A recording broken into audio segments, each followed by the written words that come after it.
You stand at the edge of your potential, and something invisible holds you back. Not lack of effort, not lack of intelligence, something more insidious. The Japanese had a word for this invisible cage, jimen, the pride that comes from thinking you already understand. In the year 1227, a young monk named Dogen returned to Japan from China, carrying a truth that would reshape the warrior class for centuries. He brought back nothing, no secret scrolls, no hidden techniques, just this: I have come home empty-handed. The Zen monasteries of Kamakura period Japan became laboratories for a radical idea. Masters observed that their most learned students often learned the slowest. The novices, trembling with uncertainty, absorbed teachings like dry earth drinks rain. But those who had studied for years, their cups were already full. Pour new tea into a full cup, and it spills everywhere, wasted. This was not poetry. This was observable fact. The monks called this state Shoshin, beginner's mind, and they discovered it was not a weakness to cultivate, but a weapon to forge. Here is what they understood that we have forgotten. Knowledge becomes a prison when it stops you from seeing what is actually in front of you. You think you know how your business works, so you miss the shift in the market. You think you know your partner, so you stop truly listening. You think you know yourself, so you repeat the same patterns year after year, wondering why nothing changes. This is not failure. This is something worse, the inability to fail, because you cannot even see where you are stuck. The monasteries taught a specific practice. Each morning before any training began, monks were instructed to bow to their teachers and say, "I know nothing about this." Even masters with 30 years of practice spoke these words, not as false humility, as recognition of a deeper truth. The moment you believe you have captured understanding, understanding escapes you. The river moves, the opponent adapts, life shifts beneath your feet. Only the beginner's mind moves with it. Dogen wrote in his Shobogenzo that the way is not about accumulating knowledge like stacking stones. It is about continuous renewal. Every breath is the first breath. Every moment demands fresh eyes. The samurai who would later adopt these teachings understood something profound. In battle, the warrior who fights from memory dies. The warrior who meets each clash of swords as if for the first time survives. Past victories mean nothing when steel comes for your throat. Past defeats mean nothing when the next breath offers a new opening. This created a paradox that Western minds struggle to grasp. How can you become a master by remaining a beginner? The answer lies in what beginner's mind actually means. It is not ignorance. It is not pretending you have no skills. It is holding your knowledge loosely enough that reality can correct you. Think of your hand.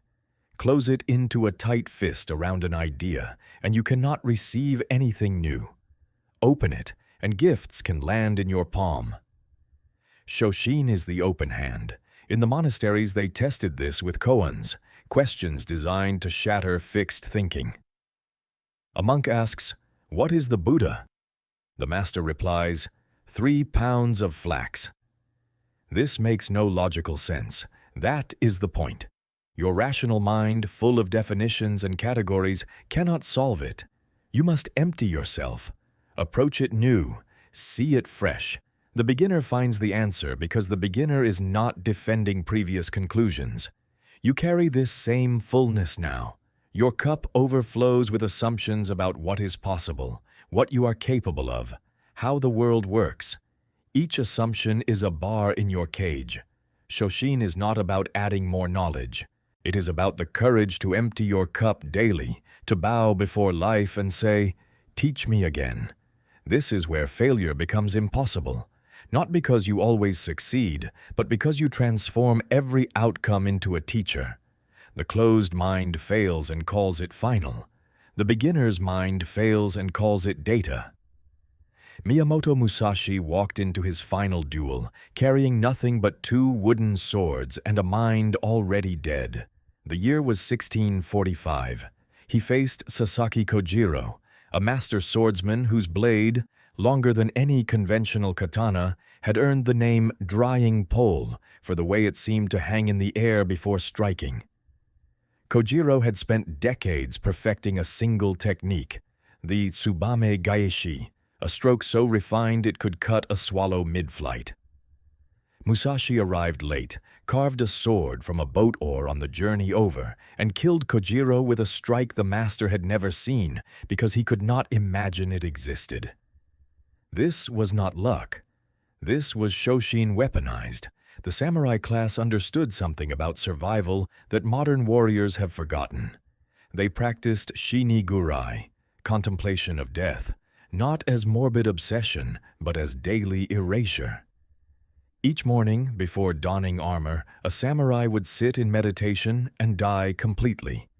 Not metaphorically, they would walk through their death in granular detail, the blade entering, the blood leaving, the final breath.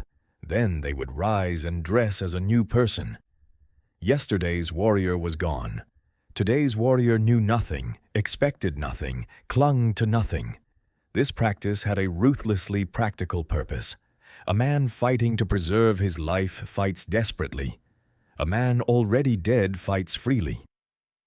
Takuan Soho, the Zen monk who counseled the greatest swordsman of the early Edo period, wrote of this in his Fudochi Shinmyoroku, The Unfettered Mind. He described how the mind that attaches to any single technique becomes immovable, and the immovable mind is a dead mind in combat. If you fixate on your opponent's sword, his foot sweeps you. If you fixate on his foot, his sword finds your throat. If you fixate on your own perfect strike, you miss the opening 3 inches to the left. Shoshin meant keeping the mind like water, taking the shape of every moment without clinging to any shape at all. This was not abstract philosophy debated in peaceful gardens. This was technology developed under the pressure of mortality. During the Sengoku period, from the mid-15th to early 17th century, Japan tore itself apart in constant warfare. Samurai who could not adapt died. Those who believed their training made them complete died. Those who entered each battle as if they had never fought before, studying the terrain fresh, reading the enemy without assumption, flowing like water into whatever form the chaos demanded, those warriors built legacies. The battlefield had no patience for the expert who could not unlearn. Yagyu Munenori, sword instructor to the Tokugawa shoguns, taught his students a practice called mushin, no mind. Empty the consciousness of preference, fear, expectation. When a strike comes, the body responds before thought can interfere. But achieving mushin required first embracing Shoshin. You cannot empty a mind that believes it already contains the answers. Munenori would deliberately teach his advanced students incorrect techniques, then attack them with variations their training had not covered. Those who rigidly applied what they knew were struck. Those who released their knowledge and responded to what actually emerged survived. He was not teaching sword technique. He was teaching them to die to what they knew so they could live in what is. The ritual suicide practice of seppuku contained this same principle, though twisted by those who misunderstood it. The warrior did not end his life because he failed. He ended his attachment to a previous version of himself that had failed. Physical death was the ultimate expression, but the daily practice was psychological death. Kill who you were yesterday, the strategies that worked before, the identity you built, the expertise you accumulated. Stand before today naked and new. Only then could the warrior meet novel threats with novel responses. Musashi himself never founded a traditional school after the Kojiro duel. He wandered for decades, taking on any challenger, never repeating the same tactic twice. His book, The Gorin no Sho, written in the final year of his life, reads like a manual for perpetual beginner's mind. Do not have a favorite weapon, he writes. Attachment to the sword makes you blind to the spear's advantage. Do not think dishonestly. Lies to yourself about your skill level kill you. The way is in training, not in having trained, in the present continuous act. Always learning, always new, always awake. You face no physical swords, but the principle holds. Your enemy is the version of yourself that thinks it has this figured out. The career strategy that worked 5 years ago. The relationship approach that used to be enough. The self-image you defend against contradicting evidence. These are corpses you carry on your back. The samurai learned to lay them down each morning, to bow to the day and say, "I have never seen this battlefield before," because they had not. Neither have you. Your mind is a museum of conclusions, and you are both curator and prisoner. Walk through it now. Here stands your certainty about how people perceive you. There rests your conviction about what you are capable of. In the corner sits your judgment about what success requires. Each piece carefully preserved, protected from the weather of new information. This museum is killing you softly. The samurai faced enemies they could see, spears, arrows, men with clear intent to end them. You face something more sophisticated, an enemy that wears your face and speaks with your voice, convincing you that what you learned yesterday applies to what you face today. The Rinzai Zen master Hakuin Ekaku, working in 18th century Japan, identified this trap with surgical precision. He called it the stink of enlightenment, the rot that sets in when a practitioner believes they have grasped the truth. The moment you think you understand Zen, Hakuin taught, you have lost it completely. He would strike students who arrived at answers, not to punish them, but to shatter their crystallized thinking. The blow was mercy. Pain breaks open the sealed mind. In our era, no master strikes you. Your assumptions calcify undisturbed, mistaken for wisdom because they worked once, somewhere, in a context that no longer exists. Modern psychology has caught up to what the Zen monasteries knew 800 years ago. Research into cognitive bias reveals that expertise creates blind spots proportional to skill level. The Einstellung effect demonstrates how chess grandmasters, shown a position, often miss the simple winning move because their vast experience points them toward complex strategies. The beginner, unburdened by pattern recognition, sees the obvious path. Your expertise is not neutral. It actively prevents you from perceiving solutions that contradict what you already know. This is not theory. This is measured, repeatable, documented fact. Your knowledge makes you stupid in precise, predictable ways. The warriors of feudal Japan did not have peer-reviewed studies. They had something better, immediate feedback. A samurai who assumed the next opponent would fight like the last opponent bled out in the dirt. Natural selection for beginner's mind happened at the speed of sword strokes. You operate under softer pressures. Your business declines slowly. Your relationships erode gradually. Your potential dims over years, not seconds. The feedback loop is too slow to teach you what the samurai learned fast. By the time you realize your map no longer matches the territory, you have wandered deep into the wrong forest. Consider ego, not the pop psychology version, but the functional mechanism. Ego is the structure that says, "I am the person who knows about this." It defends your identity as competent, informed, capable. This defense is expensive. Every moment you spend protecting your self-image as someone who understands is a moment you are not actually understanding. The samurai confronted this through the practice of kanshi, direct seeing. Look at the opponent without the filter of what you expect to see. Look at your life without the story of who you are. This requires a specific kind of violence toward yourself. You must be willing to discover you were wrong about everything. The assumption trap works like this. You succeed at something once. Your brain encodes the conditions of that success as a template. Next time similar circumstances arise, you apply the template automatically. This saves cognitive energy. It also makes you predictable, rigid, and blind to changed variables. The market shifts. The person across from you evolves. Your own needs transform. But you are running outdated software, executing yesterday's solutions to today's problems. The Soto Zen tradition addressed this with shikantaza, just sitting. No technique, no goal, no method. Just present awareness without importing past or future. Sitting teaches you that thought itself is often the obstacle. The meaning-making machine in your skull cannot stop churning out interpretations, predictions, judgments, all based on old data, all separating you from what is actually occurring right now.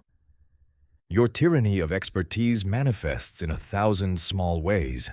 You stop asking questions because you assume you know the answer. You interrupt others because you have heard this before.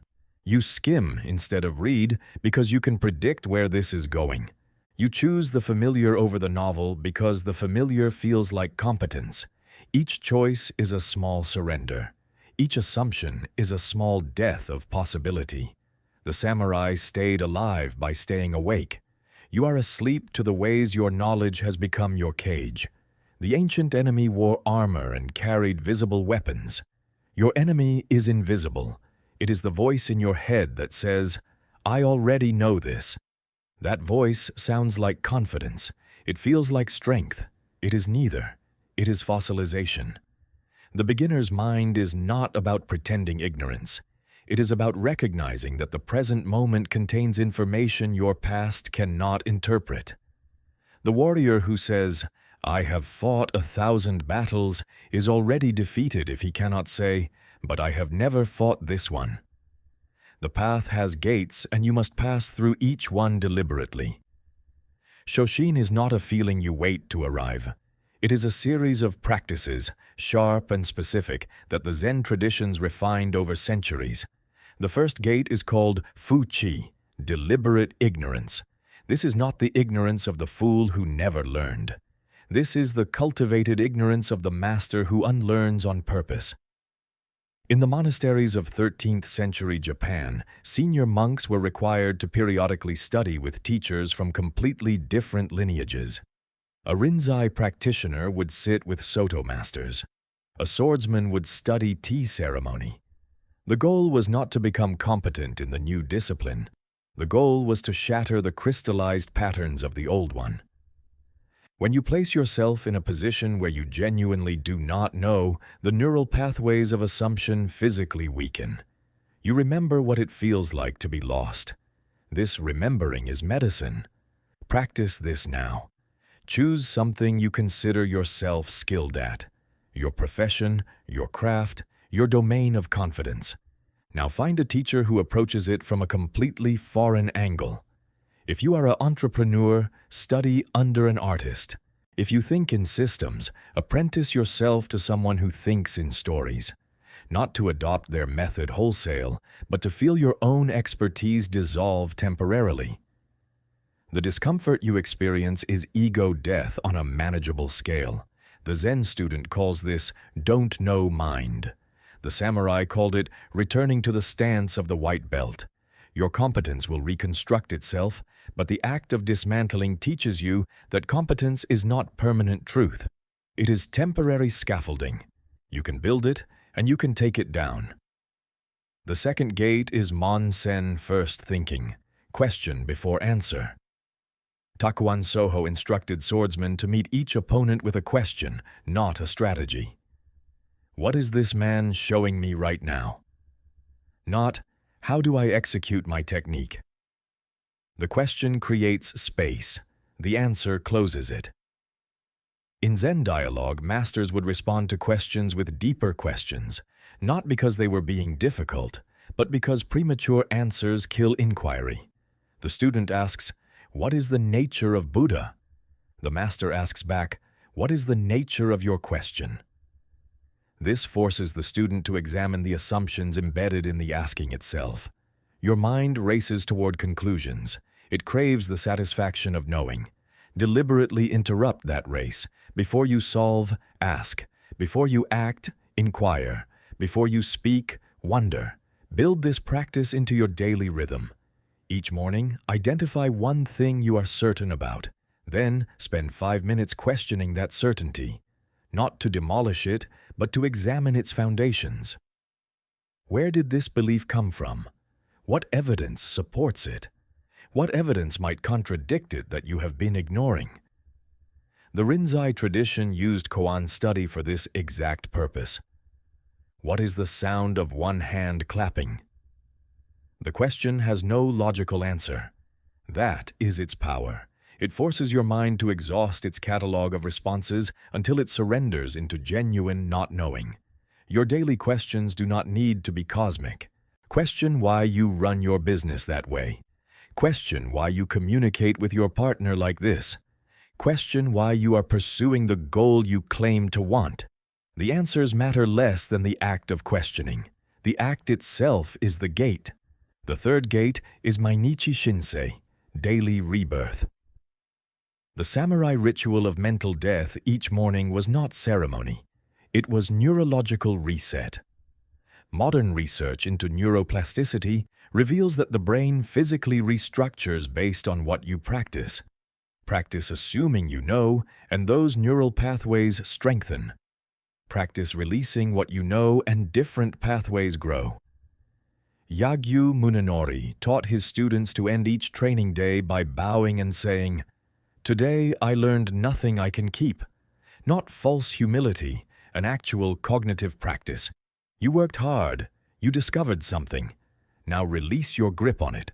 Hold it loosely enough that tomorrow you can discover it again, or discover it was wrong, or discover something deeper. Implement this before sleep. Review your day not as a story of what you accomplished, but as a series of lessons you cannot yet fully understand. What surprised you today? Where were you wrong? What moment confused you, and can you resist the urge to explain it away? Write these down if it helps, but do not write the answers. Write only the questions. Let them sit overnight. Your mind will work on them beneath consciousness, but only if you do not force premature closure. Sleep itself then becomes a kind of death. You release the day completely. You wake as someone new. Yesterday's insights are offerings you bring to today, not weapons you wield. This is the rhythm. Learn, release, die, wake, begin again. The monasteries structured their entire schedule around this cycle. You can structure your own. These 3 gates do not guarantee success in any conventional sense. They guarantee something more valuable, the impossibility of staying stuck. The beginner's mind cannot stagnate because it never solidifies. Water does not fail to flow because it holds no shape to defend. You pass through these gates not once but 10,000 times. Each passage is a choice. Each choice is a small rebellion against the gravity of expertise that wants to make you heavy, slow, sure. The samurai knew that the surest path to defeat was certainty. The surest path to survival was the willingness to be uncertain, to question, to die, and be reborn with the sun.